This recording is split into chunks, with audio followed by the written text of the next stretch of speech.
ഇന്നത്തെ വീഡിയോയിൽ ഉൾപ്പെടുത്തിയിരിക്കുന്നത് ചക്ക കൊണ്ടുള്ള ഒരു തോരനാണ്. അപ്പോൾ ചക്കയല്ല നമ്മളിവിടെ എടുക്കുന്നത്, ചക്കയുടെ മടലാണ്.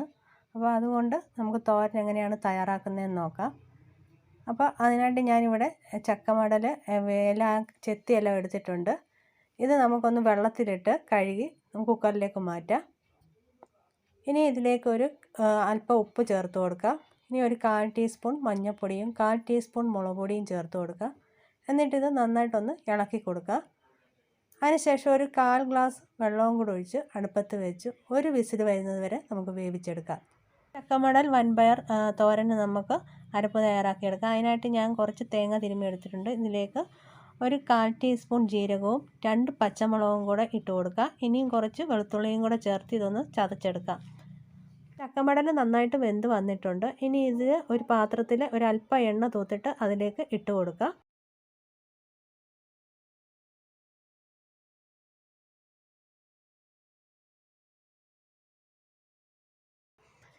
എന്നിട്ട് ഇതൊന്ന് ചതച്ചെടുക്കാം. അപ്പം നമ്മൾ ചക്കമടൽ എല്ലാം നന്നായിട്ട് ചതച്ചെടുത്തിട്ടുണ്ട്. ഇനിയും ഇത് മാറ്റി വെക്കാം.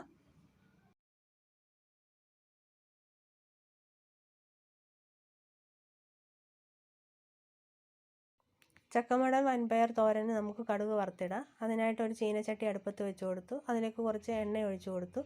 എണ്ണയൊന്ന് ചൂടായി വന്ന സമയത്ത് അതിലേക്ക് കുറച്ച് കടുക് ഇട്ട് കൊടുത്തു. കടുകൊന്ന് പൊട്ടി വന്ന സമയത്ത് അരിഞ്ഞു വെച്ചിരിക്കുന്ന ഉള്ളിയും കറിവേപ്പിലയും കൂടെ ചേർത്ത് കൊടുക്കാം. എന്നിട്ടിത് നന്നായിട്ടൊന്ന് വഴറ്റിയെടുക്കണം. അപ്പോൾ ഉള്ളിയും കറിവേപ്പിലയും ഒക്കെ മൂത്ത് വരുന്ന സമയത്ത് നമുക്കിതിലേക്ക് വേവിച്ച് വെച്ചിരിക്കുന്ന വൻപയറാണിത്. ഇതും കൂടെ ഇതിലേക്ക് ഇട്ട് കൊടുക്കാം. എന്നിട്ടൊന്ന് ഇളക്കി കൊടുക്കണം. അതിനുശേഷം വേവിച്ച് വെച്ചിരിക്കുന്ന ചതച്ചെടുത്ത ചക്കമടലും കൂടെ ചേർത്ത് കൊടുക്കാം. ഇനി ഇതിലേക്ക് നമുക്ക് അരപ്പ് ചേർത്ത് കൊടുക്കാം. ഇനി ഒരു 1/4 ടീസ്പൂൺ മഞ്ഞൾപ്പൊടിയും കൂടെ ചേർത്ത് നമുക്കിത് നന്നായിട്ടൊന്ന് ഇളക്കിയെടുക്കണം. അതിനുശേഷം നമുക്കിതൊരു 2 മിനിറ്റ് അടച്ചു വെച്ച് വേവിക്കാം.